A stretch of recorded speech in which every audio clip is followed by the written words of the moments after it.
Nick Eustace and Darren Anderson. Hey, welcome back, everybody. You know, man, I think we should do our next show from Oceanside High School, man. Apparently, it's going off down there. Yeah. You know, the funny thing is we're here in our Lakeside studios, and we got the post-fight press conference from last night on, and it looks funny how refreshed Jake Ellenberger looks. It really does. Like it wasn't even in a fight. Hey, you raise an interesting point. Imagine that. What the heck was I going to ask you about? Oh, yeah, Chavez Jr. Yeah. They're talking about a rematch. Everybody wants to see that rematch. It's kind of funny because, you know, a lot of the hate mail on radio comes. About everybody. Well, a lot of boxing fans, and it's funny because a lot of the boxing fans are very very sensitive when you start talking about boxing, and they say, "Oh, you're biased, MMA, blah blah blah." Why do the boxing fans take things so personal? I'm gonna come out right now. I used to be biased. I used to be until you actually shine the light on me. I stopped comparing the two. You told me one time it's apples and oranges. I used to always talk about Nick Diaz's great line talking about Floyd Mayweather. You know, he's making $50 million and he can't stop a double leg. You know, I always thought about that. And I stopped. You can't. It's like watching softball and baseball. Yeah. It's similar, but no. I hold watching boxing, which I'm a huge fan of, by the way. I don't care what any of the haters say. I hold that in the same regard as going to Worlds and watching one aspect of fighting. I'm going to watch straight grappling, or I'm going to watch straight striking. You know, I mean, it's just I don't see the difference, and I'm not hating on boxing at all. But you mentioned the name Floyd Mayweather, and oh man, look at all the comments. Oh my God, it's Isn't ridiculous. that funny, man? I don't understand. Everybody's taking things so personal. But that said, Chavez Jr. You know what it is? It's because you're a middle-aged white dude talking about who likes Floyd MMA, Mayweather. And I'm talking about Mayweather. Yeah, and so we must be racist. I don't understand why race even has a relevance. I mean, no, it doesn't. We are talking apples and oranges here. Yeah. A scumbag is a scumbag. I don't care what anybody says. I just call him like I see him. Sorry, guys. So can't wait to see all the hate next week. Keep coming. Chavez Jr.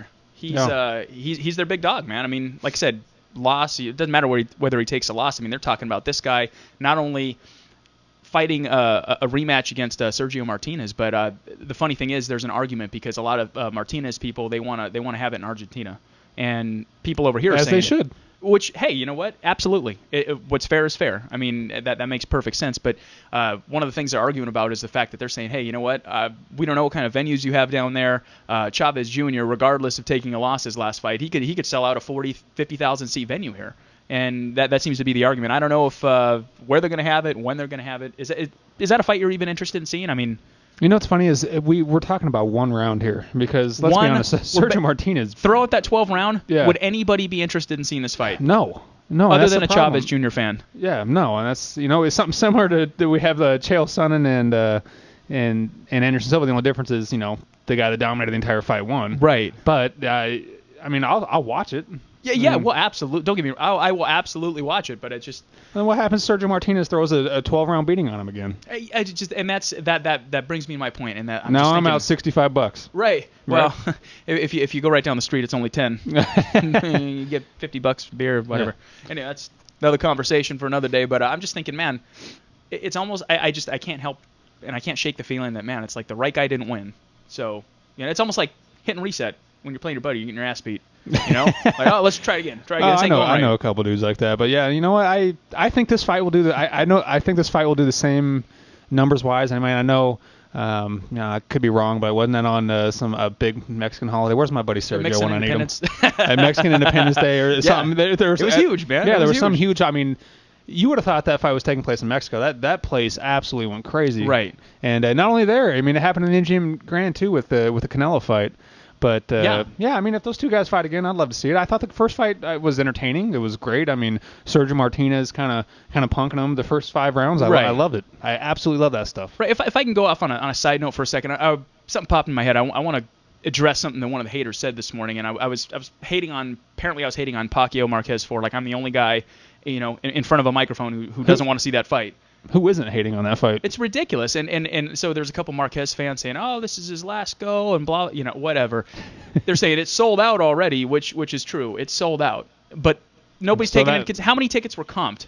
How many tickets were comped? Who cares how many tickets were comped? So that's all we're judging it on is the fact that it sells out. That's what I'm saying. It's a great fight because it's sold out. That's what I'm saying. That tells you nothing. Pacquiao could fight anybody and it would sell out. That tells you nothing. That tells you absolutely nothing. I don't understand the logic. We get tens of thousands of people to go watch him punch a heavy bag. I mean, he would fight anybody and it would sell out. So that argument is irrelevant. That's ridiculous. Yeah. But we're We're jerk-offs up here because whatever.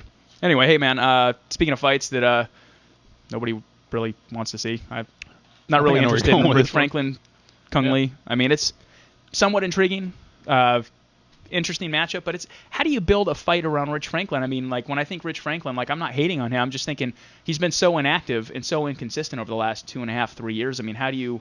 I mean, it's not even a UFC on pay-per-view. It's not even a UFC on FX or Fuel. I mean, it's no, it is, but he's headlining one of the smaller cards. It's not a pay-per-view. Well, they're not building this around him. They're building it around Kung Lee. It's in China. Right, but are you excited to see the fight? I mean, is it intriguing enough? I mean, you're gonna watch every fight regardless. I'm just saying. Right, this fight. No, I'm not. I mean, you had to think about that for a second. Dude. I mean, Kung Lee, he's a total interesting. To me, Kung Lee at this point he's just a.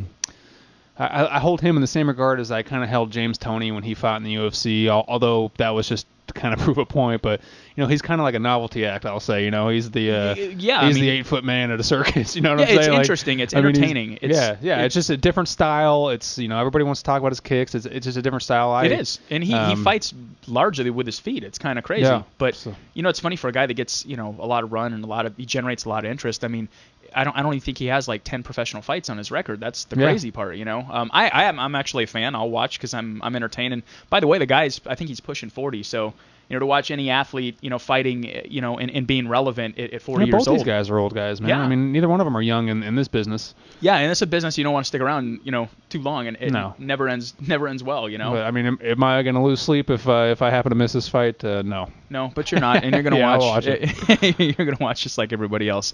Let me see where we go here. Super fight. Anderson Silva, GSP. I threw this out there because I was throwing up some content the other day, and I was going through forums. Huge GSP fan, by the way. Oh, you are? I am. Okay. Glad you threw that out there. Yeah. Have you seen a picture of them two standing next to each other? I have, actually. I saw that for the first time the other day. I was kind of in shock, to be honest with you, man. I'm sitting here. I'm a huge GSP fan, if you're going to ask me to now. And I'm a huge Anderson Silva fan. Let me also throw that out there. Stop it. I'm also going to throw it out there. Come on. Stop. No, you are not, dude. Really? No, you are not. Really? Yeah, I'm calling you out right here. Really? Yeah, I'm calling you out. Okay. You are not an Anderson Silva fan. I'm absolutely an Anderson Silva fan. No, you're not. If he lost, would I cry about it? No. You want him to lose. I want to see that it's possible. You sat here in the commercial break just now. I want to see that it's possible. And you just said, how funny would that be if he lost next weekend? That's true. And I said, about as funny as a heart attack. Because he's a 20-1. He's a 20-1 favorite. So what, dude? I would love to see people lose money like me. Change. All right. You're about as much of an Anderson Silva fan as I am a GSP fan. Can we just leave it at that? All right. Fair enough. Be that as it may, you look at the picture.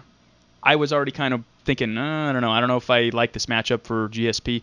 Now that I see the reach that he's given up versus the kind of to give that kind of reach to a guy that has the creative striking and skills Anderson Silva does, man. I'm looking at that fight and I'm thinking, man, I'm rethinking this one here. I don't know, man, because as an Anderson, Anderson's my go-to guy. So when that fight goes through my head, I just see the easy ways GSP could win that fight. I mean, we saw Chael Sonnen, his ability to out-wrestle Anderson Silva, and if there's anybody who's got better MMA wrestling than GSP? I mean, nobody. Let's be honest here. That's a great point. Nobody's better at taking you down and stalling out 5 rounds than GSP. So stalling out 5 rounds. And I think that's exactly what he. I think that's exactly what he could do with Anderson Silva. Stalling out 5 rounds. You know what? If you ever seen, well, it's kind of a bad point because, I mean, you don't see Anderson Silva on his back too much, but, he has submitted a few people by triangle. He stays out of the triangle. Yeah, no, he stays out of the triangle. I mean, there's some things out there for him. But GSP is good enough on the ground to where he's not going to get submitted like that. He is better than Chael Sonnen on the ground. Well, he's also black belt I'm going to go out and say that. Yeah, that's what I mean. That's what I mean. All around ground game, he's better than Chael Sonnen. So I don't think he's going to get caught in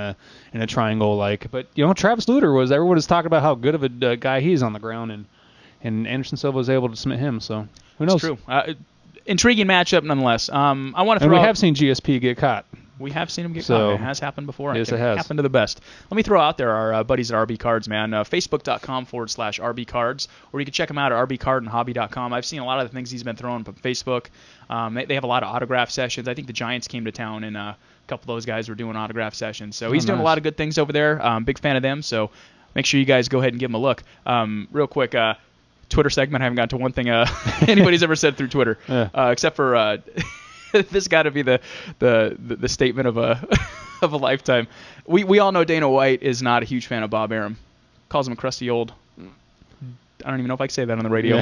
The D word. I thought it was very. And he says F him. I love how Dana White says that in the. He says that in the press. And Bob Arum. I mean, I'm not a fan of Bob Arum. Regardless if you're a fan of Arum or not, or boxing or not, the fact is anybody that promotes fights, you can't slam combat sports. You can't promote fights if you're not a fight fan. Right. And if you're a fight fan, you can't look at MMA or any combat sports and say, oh, that sucks. And that's one thing about Dana White is he's always said how much he loves boxing. Yeah, and that exactly. By the way, what was going through your head last night when you're watching? I was watching when I was watching the card last night. Oh, is that Dana White? It's funny you do that, producer, because I was just getting ready to say what was going through your mind last night during that flyweight fight when they started booing like crazy, man. I was thinking, oh, come on, show Dana. I know. Show Dana, dude. So, do you think anybody in the truck is like, you know what, forget it. We don't want to show Dana. Is there like some unwritten rules? What's he going to do? He's going to stand up and just start kicking people out of their chairs? I told you guys not to boo my main events. So unfortunate, man. So that guy's fighting for the title, by the way. We didn't mention that. Can't wait to see that. Excellent point. You see that? We got sound effects on the show now. I do believe that is the first one. Look how professional we are. Matt Mitrione, want to get your thoughts real quick. He's coming back after a little bit of a layoff himself. They're talking about him as being a replacement for Daniel Cormier. He turns down the fight. He got a lot of flack from Dana White, and everybody was upset, but he says, hey, Daniel Cormier is a bad matchup for me. It's not somebody I want to fight. Do you agree with that? No, and I don't like the fact that you asked me a question when we got to go to break and interrupt this beautiful thrice song, but UFC has built this animal, and it's gonna get worse. We can talk about this after the break. Okay, let's do it. We'll talk about this after the break. Goodness, we got one more segment. That's about it. ESPN Radio.